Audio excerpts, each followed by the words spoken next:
Good evening, everyone. Thank you, virtual audience, for joining us. Thank you, CJ, for coming to see us again. And It's my pleasure. Thank all of you. We have been together, CJ and Poison Pen and I, from his very first book, every single book, except where we had to do one or so by COVID. Right. Yeah, we did. Well, I came down. We just didn't have an event. No, you came down to sign the book. It was too many books to ship to him in rural Wyoming, so he did come and see us. But anyway, we have a long history, and I thought we might talk about that a little bit, because the truth is, in a new thriller, if we tell you very much about the book, there's hardly going to be any point you're going home to read it, right? Because we will have completely ruined it. And so why don't we talk for a moment? You've had also the same editor throughout your career, who's a friend of mine. Right. I was lucky. I've been lucky enough to have an editor named Neil Nyman, who is kind of a legendary editor in New York. He's also the editor, currently still the editor of John Sanford as well. And when Neil retired from Putnam, he was the editor-in-chief, wasn't he? That was his title. And when he retired, part of his retirement package was he said he wanted to continue editing John Sanford and I. So it's great. I'm a fan of John Sanford, and he reads my books too. And Neil's still at it. In fact, I just got an email from him just before you picked me up. He's chatting a lot more these days, but he lost his wife recently, which and they were quite an item. But he seems to be doing okay. He's the best editor I've ever had. I told CJ that I'd really like to get Neil to come next time. It would be fun for you to listen to CJ and his editor talk to each other. So we'll see what we can do. And since you mentioned John Sanford gratuitously, I will say hilariously that John Sanford's book publishes on April 9th, but he overlooked that and booked a vacation to Hawaii. So he's going to fly in earlier in April and sign all the books, and then he's going to come back on April 17th to do the actual event, because we are the only event that he does. So I think, only John would actually do that. Yes. I know. Sounds like him. Yep. So CJ lives, I'm holding in my hand here a very nice article in the New York Times Book Review that came out last Sunday about CJ. And part of it says, Box is at home on the bestseller list as he is on the range, and his popularity affords him a level of comfort with subjects other authors might avoid. My subject matter is a lot of the time a controversial issue in the West about resources in the environment and energy, Box said, but there's lots of different points of view, and I like to cover them all. And one of the things we're really going to talk about tonight is bears, particularly grizzly bears. But the other point is that CJ lives, and I'm quoting again, on a 320-acre ranch in Wyoming, where he writes 2 mystery series plus the occasional standalone from an office atop his farm, where I have been, and which has, I have to say, expansive views. But if I remember right, you've got your desk situated so you're not enjoying the expansive view. Yes. When I had the office built on top of the barn, I learned something previously. I had an office in a cabin with a beautiful view of a river, the Encampment River, and I would be working away and I'd look out the window and I'd see the fish were rising. So that would wreck the day. I'd grab my fly rod and I wouldn't get any work done. So when we had this office built, I said I want the window high enough that I can't see outside unless I stand up, and it helps. Right. And there are actual horses underneath. So, but CJ's wife, Lori, is really looking after the horses. That's right. So when I went to visit, when my husband and I went to visit CJ, he was out on his shooting range when we got there. And okay, you can describe my attempt to shoot. It was you did all right. I think there's especially a lot of writers out there who would love to see Barbara Peters with a handgun. And I was able to make that come to life. And you did actually quite well. I think the first time you'd ever shot one, right? Well, the recoil nearly killed me. I have no idea. Yeah. Yes, in point of fact, you did well.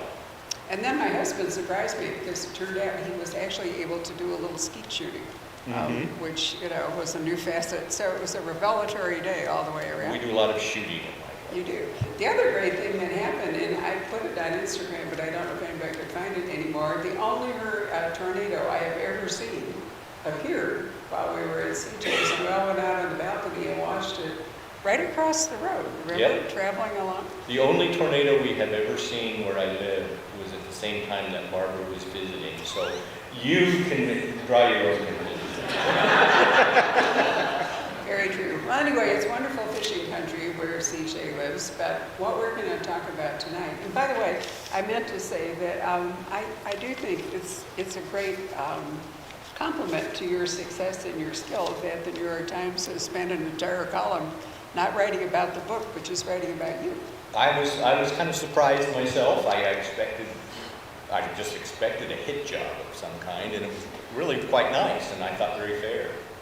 It does say, I will mention this, of course, Box is well aware that he can't make every reader happy. So that's not going to be any of you, right? But just in case. So there are people who love wolves so much, and if a wolf is mentioned in a book as not being a noble heavenly creature, they're upset with me. But I'm going to ask the same question. How do you think people are going to feel about grizzly bears after they read this book? Well, I hope that the book is not intended to scare people, about grizzly bears, or attempted, it's not an attempt to suggest that they should be eradicated, because they are part of the West. They are part of, especially the Yellowstone ecosystem. They live there, they belong there, they've been there forever. They weren't introduced by well-meaning legislation. They're also, up and down the spine of the Rocky Mountains and in Glacier Park and throughout Montana. But there's no doubt in the last few years that there have been more what the wildlife officials call grizzly and human encounters than ever before. And in fact, 2 falls ago, there were 3 fatalities in the same fall. All 2 elk hunters and then an elk hunting guide.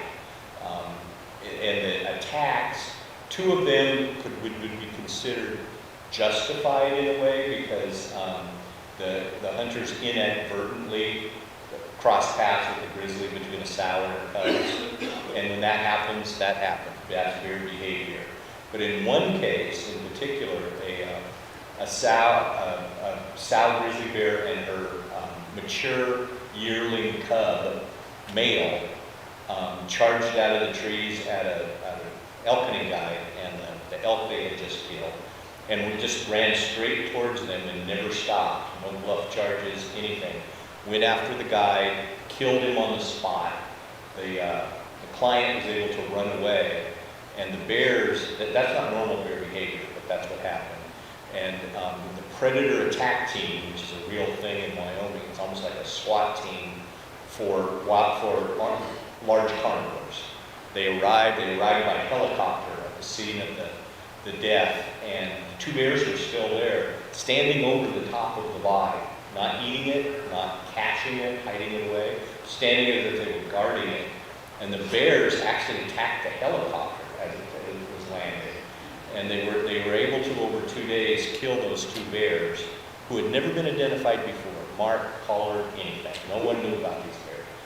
And behavior was so homicidal and so scary and so different that the predator attack team thought maybe the mama bear has a brain tumor or something, made her act like this. So they cut her head off, and they put it in the helicopter. On their way back to the base, the pilot could hardly fly the helicopter because the bear spray that was embedded in the head of that bear was so strong that it was out to the entire helicopter, which meant the guide did everything he was supposed to. He sprayed the bear with bear spray as it was coming.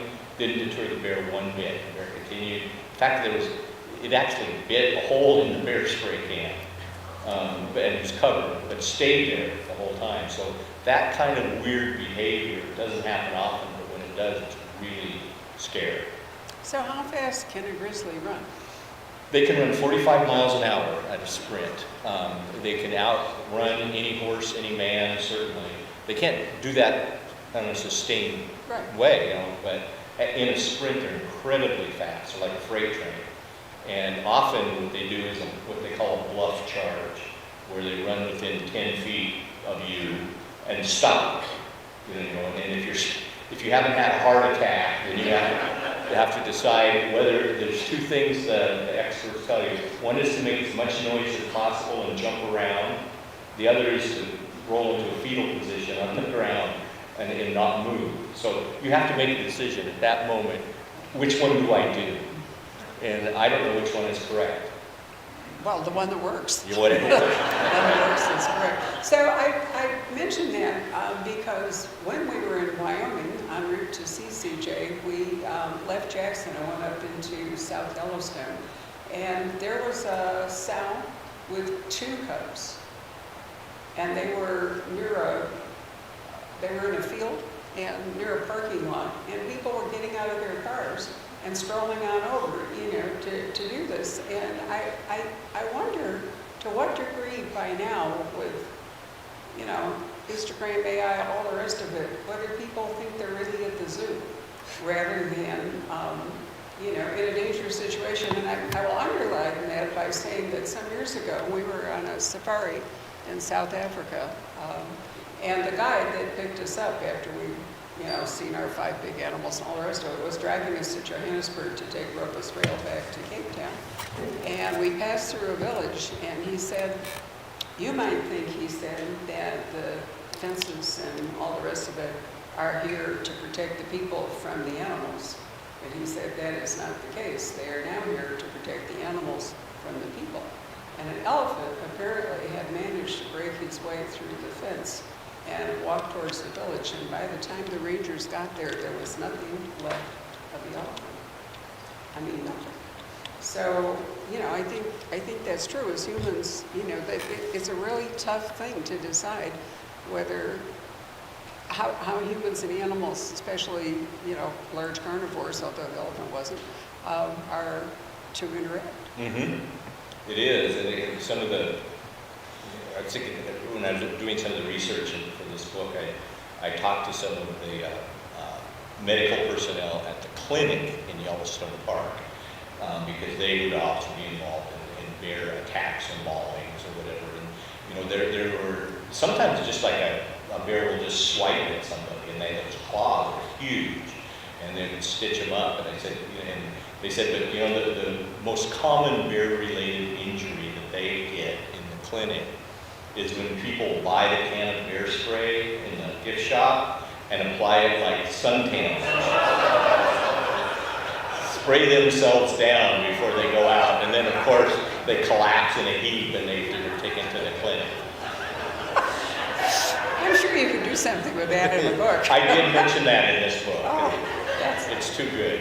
No kidding, that really is. So the book opens with and you have a feeling you know what's coming, but tell us about Sheridan and this young man and who he is, because we open upon him fishing. Sure, in the last book, Stormwatch, if you read that, you know that there's a young man named Clay Hutmacher Jr., the son of the ranch foreman. He's quite a hunky guy, and all the girls like him, but he has designs on Sheridan Pickett. She's not so sure herself, but he's pretty sure. And the book opens, and this is not giving, this is the first chapter, and it's in all the description. He is fly fishing in the river with an engagement ring in his pocket that he's going to give to Sheridan that night. He thinks that'll be the right time. And while he's fishing, he hears what he thinks is a rock slide. He's in a steep canyon, standing knee-deep in waders, and he thinks a rock slide is coming down the side of a hill through the trees. You can see trees shaking, some rocks coming down, and it's obviously not a rock slide.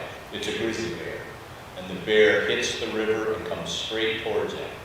And he also thinks it might be a bluff charge, that there's not supposed to be grizzlies in this part of Wyoming anyway, but it doesn't stop it. It swims at first and then it comes right at him, and the last thing he knows is that it's crunching his head under the water. And that is that's a real kind of creepy thing about all grizzly bear attacks is bears tend to go towards the face and head as initially when they do really attack. And almost everybody who's been killed or severely injured has these big holes in their skull. That's why it's called 3-inch teeth. Their fangs can be that long. Yeah, I think the title on the cover pretty much alerted you to the fact that at least one person is going to die by bear, right, in the book. And since Sharon wasn't entirely sure, what you're basically saying is that she'll be upset, she'll be sad, but not necessarily heartbroken. Right, and she feels very guilty that she's not as heartbroken as everyone assumes she should be. It was pointed out to me a couple of days ago that, as me, father of 3 adult girls, that I probably thought, and maybe some of you people have thought, it wouldn't be so bad if that boy hanging around your daughter got chomped by a grizzly bear at just the right time. It's kind of wish fulfillment a little bit. I must confess I hadn't thought of that. I'm not a father of girls, so it just didn't really occur to me. But anyway, people die in CJ's books, sometimes by human hand, sometimes by nature, and then, in this case, by animal. And there are always some really bad guys, too, which makes me wonder, is Wyoming actually populated by so many bad guys, or are you responsible for the uptick? No, I think, the actual population of the state is only 600,000. And if my books were accurate, or if it actually happened, I think it would be down to about 400,000 now. So no, the body count is not as high as depicted. So when the book opens, now that that's the opening scene, and we all know that, what's Joe been up to since last time we saw him? Just kind of doing his job. It's a year later, in the fall. Of course, because this fatality happens in Joe's district and happens with potential, son-in-law, he gets involved in the investigation. The predator attack team arrives and they start to hunt this bear. I spent some time with members of the predator attack team, and they told me about their tactics and the things that they do and how they try to trap bears and put all that stuff in the book. But without giving too much away, these bear attacks start occurring around the state of Wyoming, hundreds of miles away from each other, in just a couple of days in between them. So the attack team doesn't know if it's one bear on a mission or a bunch of bears acting the same way at the same time. And what we'll find is that it's a little different than that. No, don't tell us that. But, it's an interesting thought, whether sometimes things are just coincidence, aren't they? Mm-hmm. They are. And just like, the conditions were such 3 falls ago that there were 5 or 3 fatalities. This last fall, there were none. Because either the bears were not as active, or they had enough food that they weren't aggressive, or whatever. But also, something that's really happened that I find interesting is that there's certain mountain ranges in the state of Wyoming where elk hunters just don't go anymore. Because they know that at the sound of a gunshot, some grizzly bears hear a dinner bell. And they just come. They run towards the shot. Because they're after the elk, not after the hunter necessarily. But in some cases, they're after the hunter too. So one of the problems actually in the West is managing animal populations. So if the elk population goes up too high, that's bad news because there won't be enough food. Aren't grizzly bears part of sort of that, chain? They are, but I think most people would say that wolves probably make more difference with the elk population than grizzly bears. So grizzly bears are omnivorous. Omnivores. They eat grubs, they eat white pine beetle bark, all sorts of things. But wolves eat elk. So before we go into the rest of the Pickett family, I also meant to say in relation to Yellowstone, in case of any of you go there, the bison are almost as dangerous as the grizzly bears, and it's unbelievable how casual people are about the bison, which have recovered. Oh, yeah. They were almost extinct, and I think it was the Bronx Zoo, if I remember correctly, that had a breeding program that restored. The Phoenix Zoo did that for the Arabian oryx. We had a wonderful success here with the oryx. Pretty sure it was the Bronx Zoo that took the buffalo and sent them back out again. So now part of the question is, how many can the land sustain human interaction? And the thing is that most often in an interaction that goes bad, the animal is the one that suffers. I mean, the person may be hurt, but generally that is a death sentence for an animal, even if it was not necessarily an intentional thing. And that's a call that like the predator attack team Right. needs to make. In most cases, the bears are trapped and relocated, not necessarily just immediately killed, but in the real severe ones where the attacks are unprovoked. What they do know about bear behavior is bears are kind of hardwired to stay away from people, but once they cross that line, they're more likely to cross that line again. So they know they've got to take that bear out if it was an unprovoked attack. Did any of you see the hilarious video about a family living up around Flagstaff, I think it was? Anyway, they had pizza delivered one night, and they had, the camera, the door camera or whatever, and when they went out to get the pizza, it was gone. And that seemed really strange, so they went and looked at their camera, and some little black bear emerged from the woods, scarfed up the pizza, and off it went, And I thought, maybe we now have a pizza-loving bear. That's right, out there. we'll be back. Yeah. It was great. So what's going on with the rest of the family? Let's start with Mary Beth, and then we'll move to Sheridan. Sure, yeah. In each book, different members of the family kind of step forward or step back. I like to do that. I like to have it to be kind of collaborative in nature. Mary Beth is very involved in this case, like she always is. Sheridan really steps forward in this one in that she's given a job. If you've read the books, you know that she's working for Nate Romanowski in his bird abatement business, his falconry business, and as an apprentice. And for the first time, she's given a mission or a job on her own to travel from Wyoming to a place called Walden, Colorado, with her falcons to get rid of starlings that are infesting a ranch. But the discovery she makes there is totally unexpected, I think, for most readers when they find out what that's all about and how that ties into the story. Or so you hope, anyway. I hope so, yeah. Right.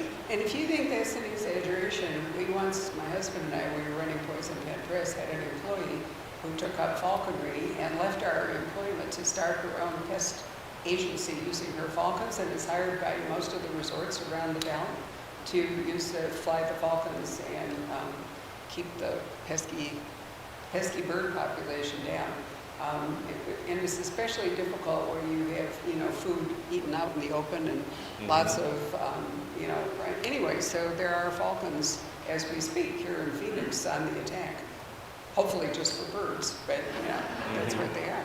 So, it is a business model because you set up, Nate and Sharon, to actually have that kind of a business. And I've talked to people who have the falconry. Most of the falconers I know of who have those companies, they mainly do it, and they do it so that they can support their falconry habit. Because it pays them. If you're a dedicated master falconer, you have to pretty much devote your life to that, whether it's an art or a sport. So you need an outside income. So that's the way to generate that income. And so that there's no misconception, the falcons don't kill all the problem birds. But these birds, like starlings, they're imprinted in their minds, in their ancient mind, that if they see that falcon form in the sky, get the hell out of there. So just by seeing a falcon or peregrine going over the top, will chase a lot of those birds away forever.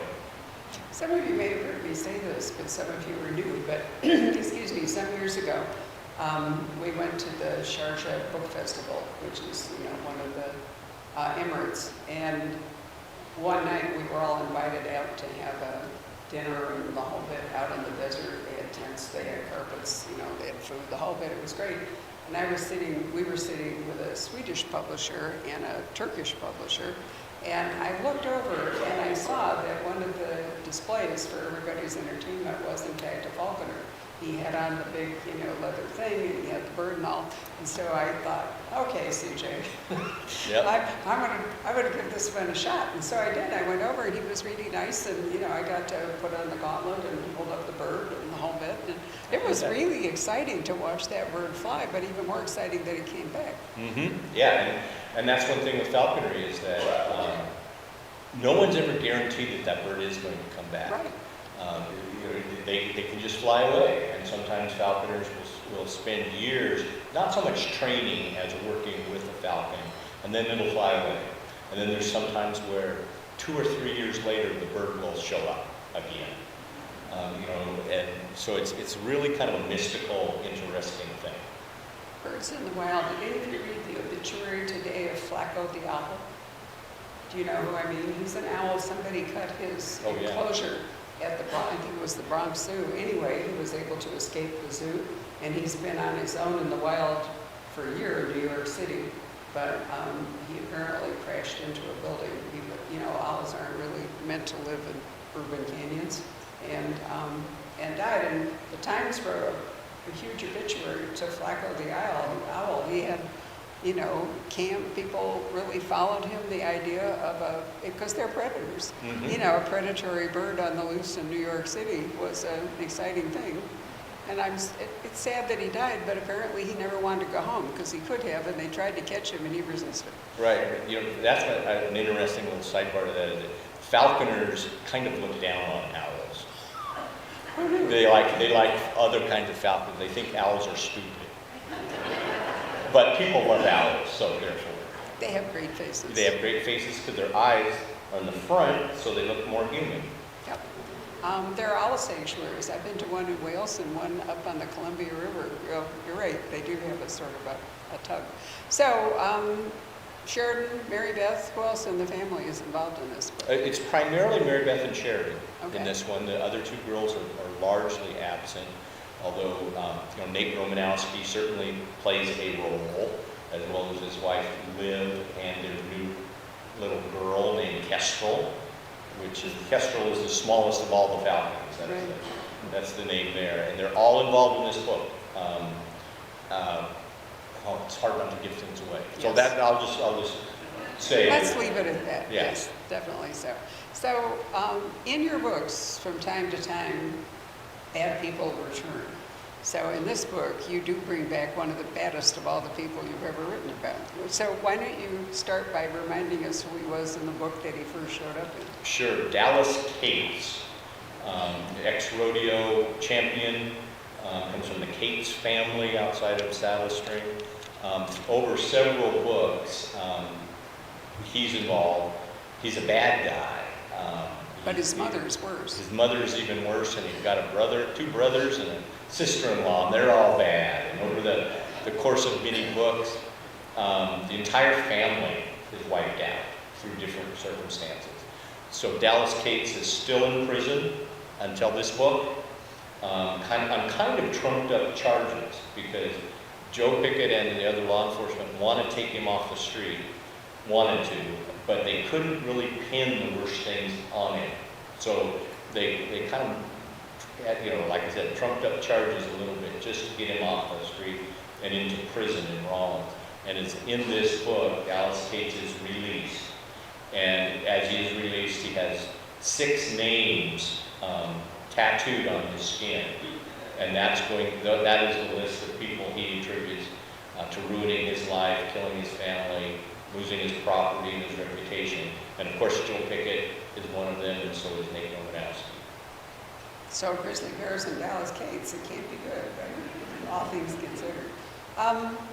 One of the things you and I talked about was in the TV show that Mary Beth really kind of walked away with, she was, you and I agreed, the actress that played her was really great. Yes. Has that in any way influenced how you might write the books in terms of what Mary Beth what role she might play? So basically, the show and the characters influence the book? I would say no. No, I just meant that, because she was almost the primary character. Have you Are you writing her larger in the books as a result? In some books, yes, Yeah. and I have since the beginning. In some, she plays a very major role. Right. The book two, Shadows Real, is more a Mary Beth book than a Joe book. So yes, to some degree. And by the way, on the TV show, I just thought I'd mention that Joe Pickett ran 2 seasons on Paramount Plus. I don't know how many people saw it. We thought they did a really good job with it. We were happy. My wife and I were very happy with it, and the casting, and I like working with the producers. Through a lot of complicated reasons, Paramount Plus decided not to do a season 3. So the producers are trying to find a new streaming service for it. It had to do with who originally commissioned the show, which was another channel entirely, who owned what, very complicated. But we're hoping, we've got fingers crossed, they'll find another place for it. So it's been shot not in Wyoming, but where? Calgary, around Canada. Where you got to go. I got to go, and I've got to say, they did great. I mean, it looks just like Wyoming, I bet. Except for the elk. They did CGI elk, and I don't know why they thought they looked like that. But everything else looks good. So CJ was on set. He texted me some photos of himself in his director's chair and the whole bit. Yes. How much did you actually get to do? It sounds maybe it may sound kind of exciting, but being on the set of a TV show is the most boring thing on earth. You sit in a tent with a headset, watching a monitor, watching the actors do the same scene 27 times, and then you're done for the day. But it's fun to meet them and to go out to dinner and drinks later, but the actual filming stuff is just watching people move things around and say the same stuff over and over. So in the course of the books, Joe is tangled with other people in the agency, but also he's had a relationship with people higher up in politics in Wyoming, like the governor and so forth. So where are we standing now in terms of the governor? Well, the ex-governor Rulon, who originally kind of used Joe as his private agent out there, is now the governor again. It is legally possible for a governor to do 2 terms in Wyoming and sit out and run again. It can't do 3 consecutive terms, but in this case, he's back. Aha. Yeah. So food for future books. That's right. So before we take questions from the audience, what about Cassie Duell? What's going on there? And if you all have not read Treasure State, I want to say it is one of CJ's absolutely best books. It's Cassie Duell, her second as a private investigator working in Montana. You did a deep dive into history. This is where the labor movement in this country really started. There is so much to learn in Treasure State, but also it's a really terrific story. Thank you. Somebody here is from Butte, Montana, right? There she is. Yeah, so a lot of it takes place around Butte, Anaconda, Bozeman area. I have a thought. I have an idea for the next Cassie Duell book. Great. I haven't started it yet. I'm not contractually obligated to write it, but I want to get it done and then put it out there. But it may still be 2 or 3 years away. Well, you've been a real trooper writing more than 1 book a year. And Yeah. like me, you're not as young as we were when we began this relationship. So maybe 1 book a year is about a reasonable number. Well, if I do 1 book a year, I time it so that I'm usually, it's supposed to be turned in the fall, but I usually have it publication now, done before you the mean? summer. Yeah, I usually have it done before the summer begins so that I can fish and golf and not tell the publishers the book is done. I love it. So have you gotten faster as you've been writing? I think so. Yeah, each one takes about 5 to 7 months. The ones that are the standalone of the Cassie Duell ones tend to take longer simply because I don't write them simultaneously. I don't go back and forth. I have to stop the book and then do the Joe Pickett novel and then go take longer overall. So to do a book that frequently, do you have sort of a laboratory of ideas, instigating incidents, whatever it is? Because you can't actually write a book if you don't have anything to say. That's right. No, I'm always just kind of paying attention to what's going on, picking up storylines here and there, and some storyline, just for an example, the book The Highway, that's the book where Cassie Duell is first introduced, and that's about a serial killer truck driver. Really creepy book. And that came about because I read a story about the FBI creating what they call a highway serial killer task force, because they thought there was probably 24 drivers responsible for at that point, over 1,000 missing truck stop prostitutes. So that's how that started. I wanted to write that book, but it couldn't be a Joe Pickett book. That wouldn't make sense. So that's how, some ideas are just not going to be a Joe Pickett story in Wyoming. They're going to be out elsewhere, and that was one of them. But meantime, if you're working on Joe Pickett, are you like cruising the news in Wyoming or whatever? What incidents in Wyoming do you pick up that gets you started on a new novel?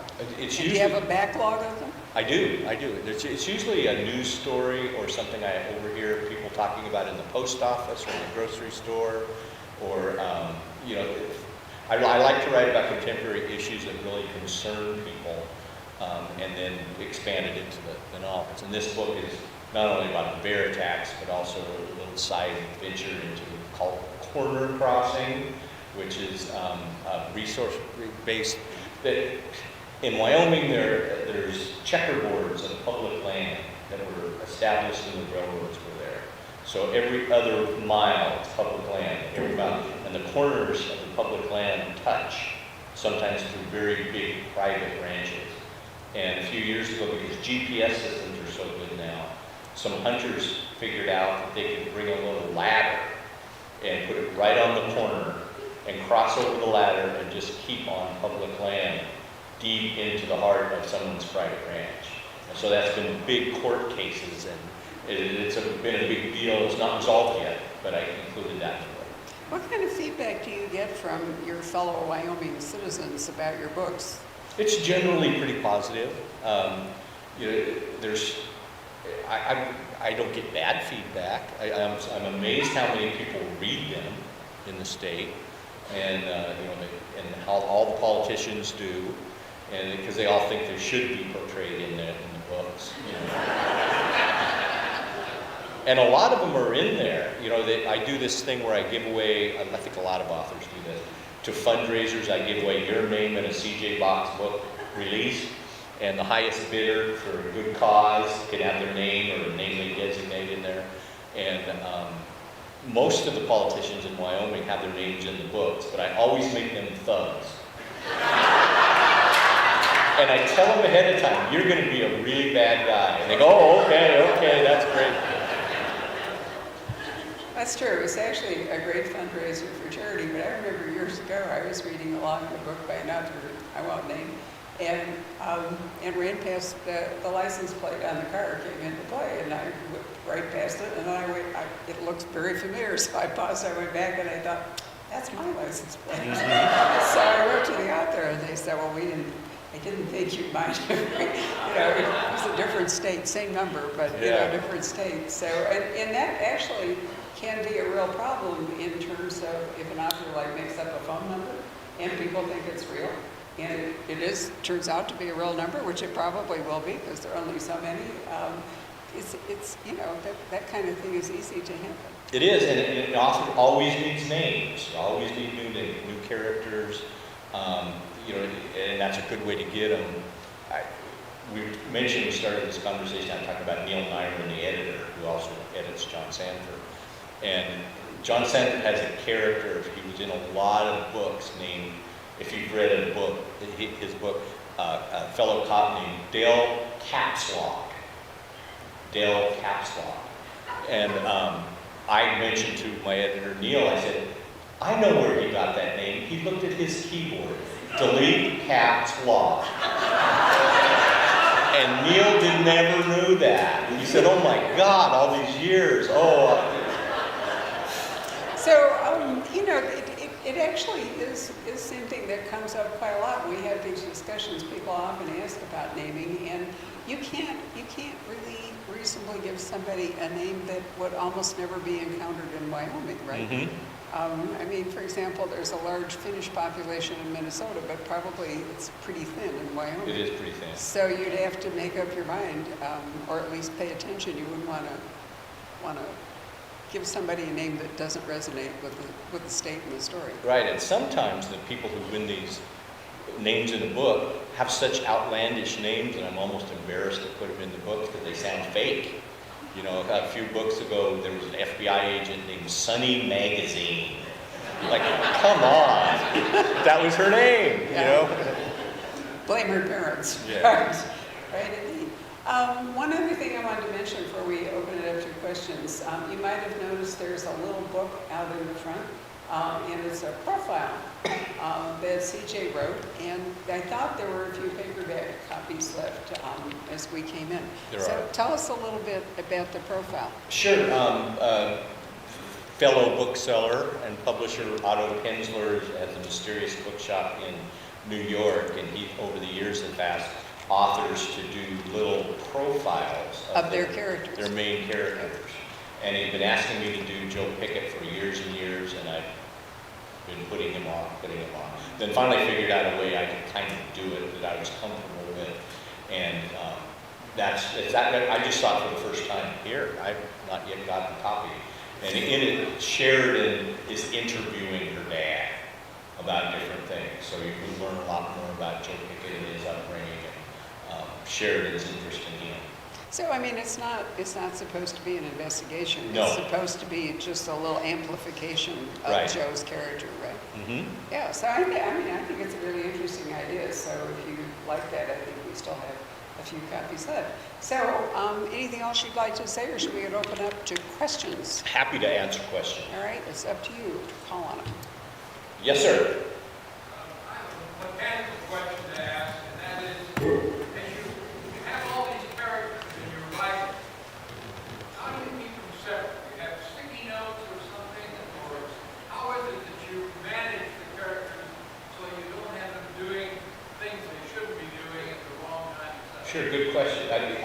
I do that with each book. I do a pretty comprehensive outline before I even begin it with all the characters that are going to be in it. These things always change, but that's how I started out. What characters are going to be in it, what they're like, what they do, and then the reoccurring characters. How old are they all now? Where were they in the last book? And that's how I start to try to keep that continuity.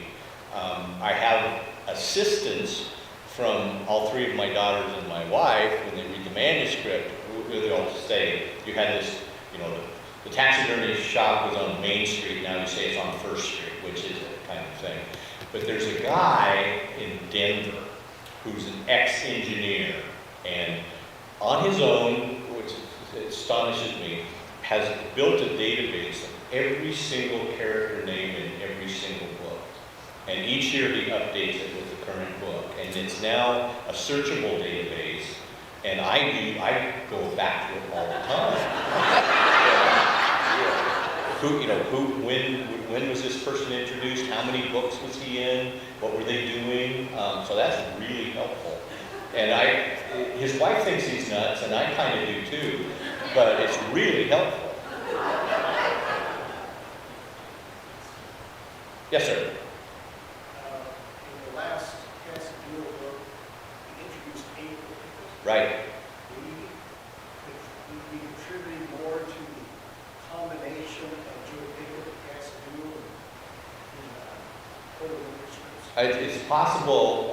I just sort of set the stage for something like that happening without having a real end game in mind. I thought it would be fun for readers of both series to suddenly realize who Kathy Newell's intern was.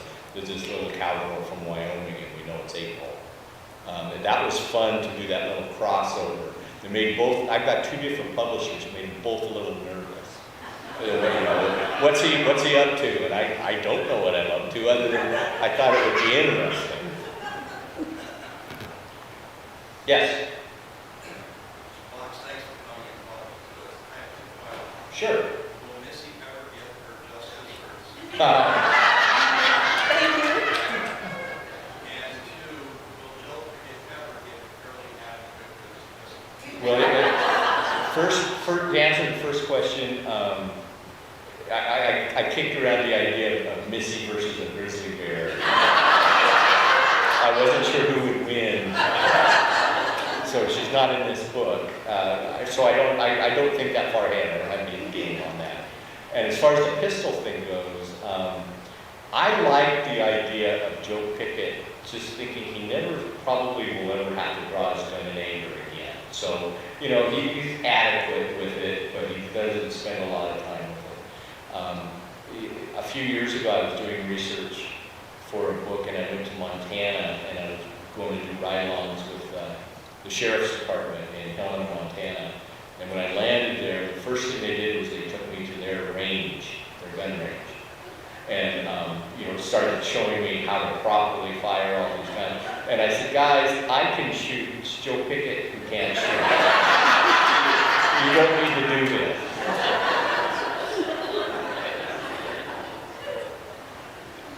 Yes, in the green, yeah.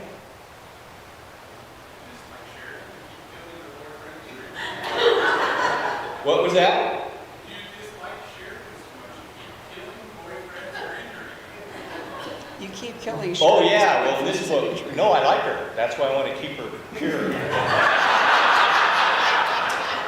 Exactly the opposite. Yes, sir.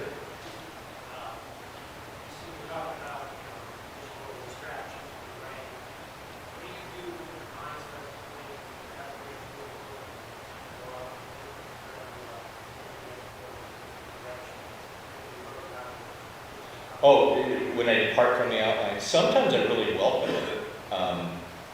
There have been, I think, for example, there's something that happens halfway in the middle of the book, The Highway, that I was not planning on at all when I started the book. It just all of a sudden hit me, what if I did this? And I think it made it a better book, because it's totally unexpected. And some readers were really angry with me about that. But I thought it was a really good twist. Well, sorry. So sometimes I just welcome them sometimes, you know, and there have been a couple occasions where I've gone off in a direction and thought, nah, reel it back. That's, you know, we don't want to go do that necessarily. But because I pre-plan them, I kind of know what I'm going to write every day. I don't just sit there and make up a news, you know, stare at the screen and think what's going to happen today. There are. Some of these plots are so interconnected that by going off in a direction, it kind of unravels it all. I'm glad you asked that because, you know, I sometimes wonder if readers think that the book they get is the only version that the author, you know, wrote, but that's not true. Books go through That's right. a lot of evolution, and then they go through an editing process, and, you know, oftentimes, I remember a wonderful author named Bob Eversys, who we haven't heard from in, gosh, after all, it's been forever.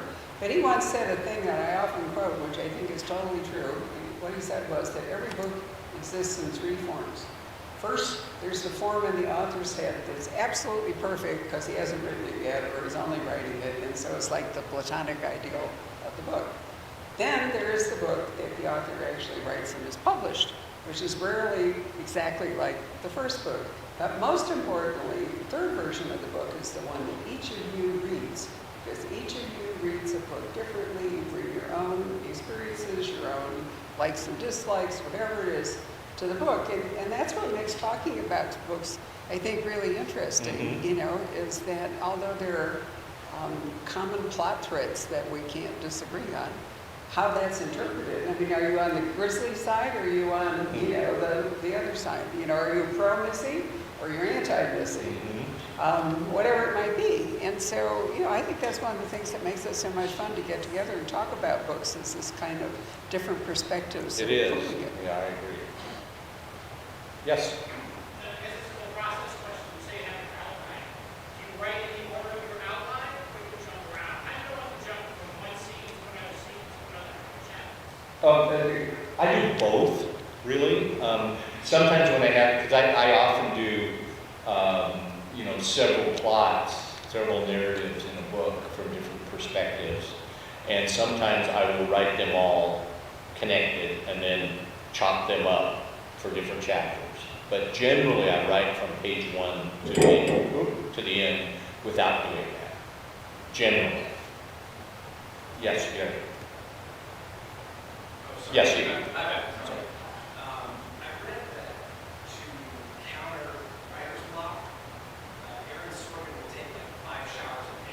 Because that's, do you have to sort of go to reliable methods if you find yourself stuck that you use and tend to help you get unstuck? Yes, what I have learned, it's not necessarily a method. What I have learned is just to walk away and go do something else. And whether it's in my sleep or when I'm fishing or something, all of a sudden that answer will come. If I sit there and try to concentrate on it, it will not. So I just walk away and it'll hit me. And sometimes it hits me while my wife is talking to me and she sees a blank look on my face and says, "You've not heard a word I've said, have you?" And I'm like, "No, but I just figured out how to do this." And that's how it comes sometimes. Yes, sir. Moving back around to the question, do you have a tendency to put your people's names in the book? Yes. I'm a personal friend of Dwayne Patterson. Oh, really? I made Bob on it, if you know on the show. And I heard you do. Yeah, I talked to him this morning. I heard that on the podcast. I appropriated that in my own novel. I'm going to do that in my novel. Oh, good. So, Make sure that they die horrible deaths. I've used the chaplain and Dwayne's an engineer and it's horrible in my life. Judge Hewitt, Judge Hewitt. how is he involved? Oh, he's very, I'm not going to tell you. You got to read the book. Of course, But yeah, he's pretty prominent in this one. Yeah, I can't wait till he reads that. Yes. This is a fellow Wyoming guy, and down in Arizona, part of the back, 20 years since that,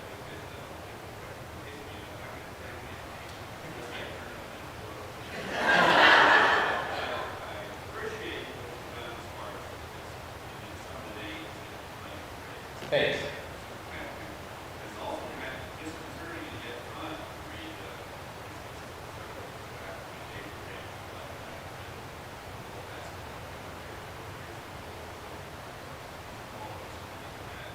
Mm-hmm. Oh, well, good. Thank you. There's a gentleman in a blue shirt back there. Yes, sir. thank you for coming. Sure, my pleasure. My question is actually on, I'm curious if any of us also, there are thousands of novels across Wyoming, language about the state. Phew. Yeah. Yep, definitely. Thank you. Yes, ma'am.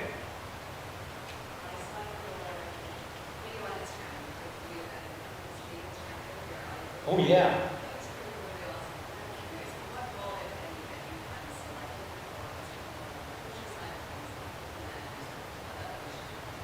Okay, I'll give you a little background. Audiobooks are one of the fastest growing parts of publishing these days. And I've been lucky enough since the very first book to have one narrator throughout 24 years of doing Joe Pickett book. And his name is David Chandler. And I've heard lots of listeners, readers, who like him and like the way he does books. And I met the publisher last year, and I said, I've never met David Chandler. They were the one who selected him. The publishing, the audio companies sometimes involve the author, but in this case, of the new guy, I wouldn't have known anyway, who to choose. But so we arranged for him to come to my house, and we did some interviews and just talking, sitting around talking. And it was really kind of fascinating to me to talk to somebody who, in effect, had been as involved in every book from a different perspective as I was.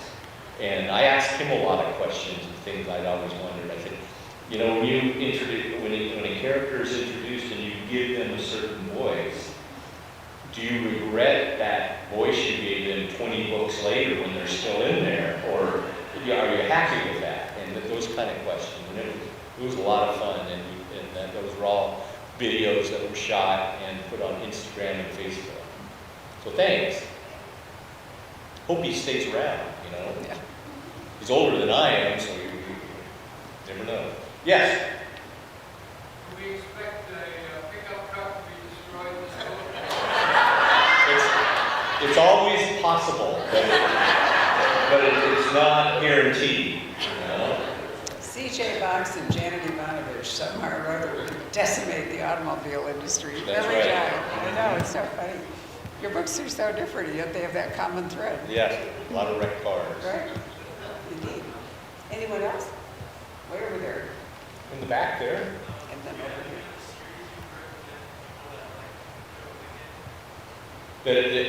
The similar book series, Barbara could answer that one too. I'd say, you know, I would say certainly the John Sanford Prey series. I think William Kent Kruger. Books. Certainly Kent Kruger. Michael McGarity, who writes about New Mexico, and all of the books take place within New Mexico. And Stephen Havel, who also sits. Michael is more in the center or north of New Mexico. Stephen Havel's books are all set in the Boothia. But again, law enforcement and contained here. An author named Archer Mayer, who did not do a new book this year, but his book's about Vermont, where he has progressed through a sort of career in law enforcement, are absolutely fabulous. I collect them myself because I'm so fond of them. So it's most of the time it's marrying the character to a landscape that really, you know, whether it's Spencer in Boston, for example, you know, you tend to think that way. Yes, sir? I was going to say Paul Warren too. He writes a good game warden in Maine. And Paul will be here, I'm happy to say, on Sunday, June 23rd. Good. Right, I just talked to him about it. Linda Castillo, who writes a wonderful series about a woman police chief in Amish country in Ohio. And one of the great things about it is you get to learn, you know, it's not just following the investigation, but you get to learn about a particular culture, a particular landscape. Let's not forget Tony Hillerman, you know, and Ann Hillerman is doing an interesting job continuing those. She'll be here on Sunday, July 21st.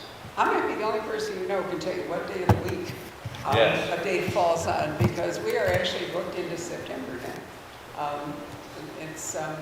It's interesting how, you know, when you started, it wasn't nearly this accelerated, but to a great degree, publishing has become about performance. You know, one reason CJ, you know, aside from his great books and all the rest of it, is that you are a good performer. Oh. You're fun to come, isn't he? Thanks. I mean, he's funny. Thank you. Thank you, Barbara. You know, so personality has a lot to do with how we read a book, right? If you don't like the author, you tend to read a book negatively, and if you like the author, you know, you bond to the book and the characters. I think it's really important. Yeah, I love meeting new authors. We have made a specialty for 34 years now. I was shocked when you said 24 years. Boy, I can't believe I was 10 years into this when you published Open Season. Wow. Yeah, it's 2001. Okay, so it really was. Anyway, what's really fun is to meet new voices and speculate. I mean, when Open Season published, you know, there were like you and me. And, you know, over time, we're going to be hosting Don Winslow's final book and final book tour on April 8th. And, you know, we've been with Don for all of his books but the first one. It's wonderful for you as a reader to meet a new author and then watch what happens, you know, watch them develop, decide if you like their voices and so forth. It's been a real joy doing this over the years. Yeah. It has. You had a question? There's a lady over here, yeah. He's 51. You know, because not every book takes place a year after the last one. I actually had to figure this out a few years ago. All of a sudden I read I'm starting one, I thought, oh my God, I don't know how old he is. So I went back to the very first book. There's one mention that he was 34 at the time. And then I kind of went by book, whether they were a year apart, a few months apart, back to back, came up with the fact that he was at that point 50 and now 51. And so because they're not all annual, it could go for a long time. I feel, you know, I don't want to write about, people don't want to read about an 80-year-old game warden in the feel. So there'll be a natural time when it doesn't make sense, but that's a ways off. Watch the age comment. Well, watch the age comment, okay?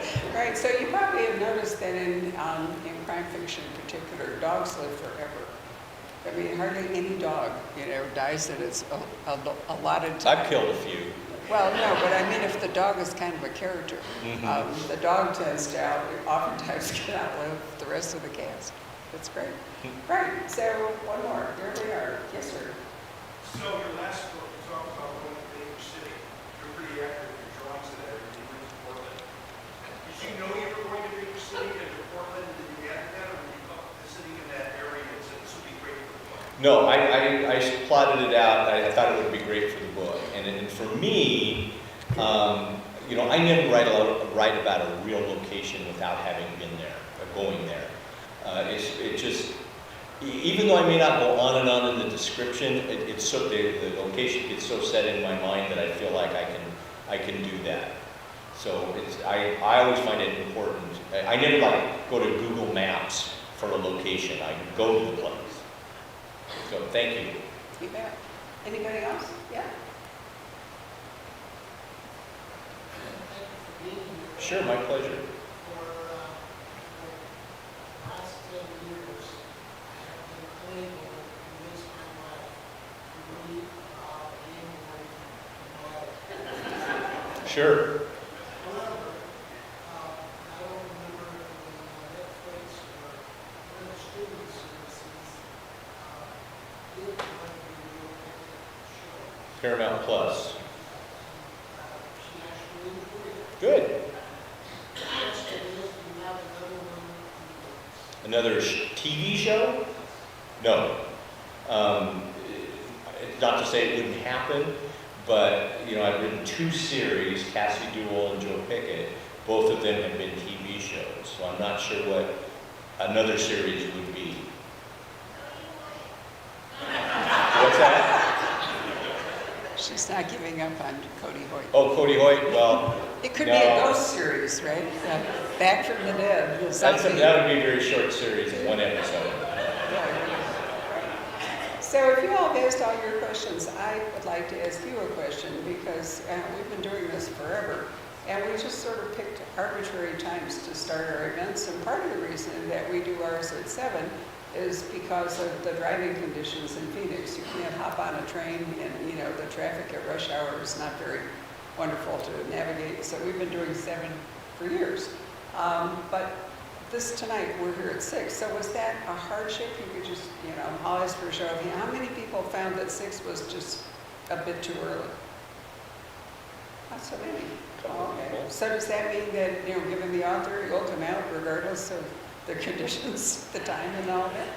Well, let me ask this. How many people find that 7 is inconvenient? Okay. Huh. Pretty even. Yeah, it is. It really has to do more with the traffic situation than anything else. If people work, it can be very hard to drive a distance to get Sure. over here, So, are you all aware that we stream our programs? Does everybody here know that you can go to poisonpen.com and you can click on either Facebook or Google and you can watch almost all the programs that we do? So, if you find it inconvenient, if you'd rather stay home in your jammies, if it's raining, as long as the author can get here. The great thing about streaming is that the weather back in the day, because of, the hazardous driving conditions, now if we had a bad night or a storm or something, nobody would show up and it would be disastrous. But the great thing about streaming, as long as the author can get to the bookstore, everything else is fine. We have our conversations, so I think of us as sort of, Netflix for books is what it comes down to. But I did want to mention that to you since some of you knew that that is an option. So we might from time to time, maybe we should cut it in half, Patrick, and start at 6:30 some of the time, make it a little bit earlier. Earlier for the staff too, I might add. We won't have to stay out so late. So, and, it's just it's never been a good way to ask. So this is a sample population. So let's thank CJ for coming to see us. Thank you. Thank you very much. And I would like to say, if you didn't know Barbara and Poison Pen, I mean, it is the best mystery bookstore in the country, right here. You guys have it, and I hope you appreciate it. It's that good. Thank you for coming. Yep, absolutely. What we're going to do is ask CJ to come over here and sit, so, come over here, try it again. Go over there and sit at that table, and probably the easiest way, did we do numbers? No. Would be to do it by rows. So since the seats are comfortable and it's a long time to stand in the aisle, let's just say the front 2 rows could line up in front of CJ. The books are all pre-signed, so you don't have to wait if you want to just take your book and go home. But if you do want to, he's going to be right over here, so can you just hop down And there? I would ask too, if you were going to get the books in scribe, if you spell out the name to whom that is I don't inscribed. think so we it's gave them screwed sticky up. notes, kiddo. They have sticky notes? I don't think so. Oh, cool. Sorry. That's okay. Here, that's Thank your you very copy. much. Absolutely. A pleasure as always. Got some Well done, very that good was good. questions This is here. a great location and the sound is so good. Thank It's you. very nice, yeah, and it's comfortable.